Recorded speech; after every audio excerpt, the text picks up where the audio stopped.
You may or may not be aware that Donald Trump is suffering yet another major loss to his administration. This time it's the director of national intelligence, Dan Coats.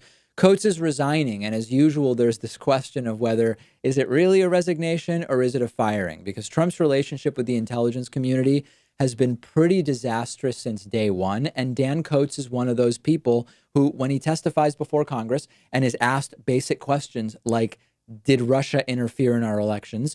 He goes with what the evidence has told the intelligence community. The answer is yes. That's not a position that Donald Trump likes. And it appears as though removing Dan Coats is yet another way to pave the way to not stop foreign interference in 2020, to ignore the attacks on our democratic systems, which is exactly what Donald Trump and Mitch McConnell have made it super clear they want to be doing for 2020. Mitch McConnell getting in the way of every bill or proposal meant to stop foreign interference in our elections. So Coats is going out. Trump has nominated Republican Congressman John Ratcliffe, who truly knows nothing about being the director of national intelligence and has no business being the DNI. This is, language starts to lose its meaning. It's a stunning choice. And to call something stunning in the Trump administration, the Trump era, is of sort of limited meaning since we are stunned day after day.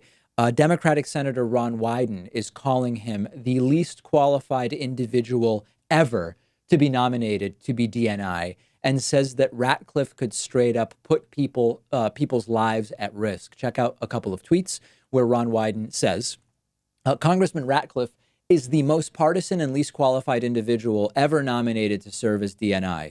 His only qualifications seem to be promoting Trump's conspiracy theories about the investigation into Russian interference and calling for prosecution of Trump's political enemies. Continuing, he has endorsed widespread government surveillance and shown little concern for Americans' rights, except for those of Trump and his close associates. Confirming this individual would amount to an endorsement of this administration's drive to politicize our intelligence agencies. Putting in place a director of national intelligence who has repeated baseless conspiracy theories about the Russia probe that have been widely debunked by the intelligence community is disgusting and embarrassing. He senselessly and embarrassingly berated former special prosecutor Robert Mueller last week during the congressional testimony. If you wanted to destroy the American intelligence apparatus from the inside out, if you had the goal of weakening our intelligence community, this is exactly who you would select: a Republican conspiracy theorist who has spread fake news and false intelligence. It is really difficult to be less qualified than Donald Trump's education secretary, Betsy DeVos. And yet here we are. I think that this guy actually surpasses Betsy DeVos as not qualified for his position. And when you look at the reaction of this from foreign intelligence agencies, the intelligence agencies of foreign nations are drooling about this because it will laughably weaken the United States. It will make us more vulnerable. And I wish I could say that our Senate will do its job and prevent this clown from being confirmed to the role. I don't know that they will.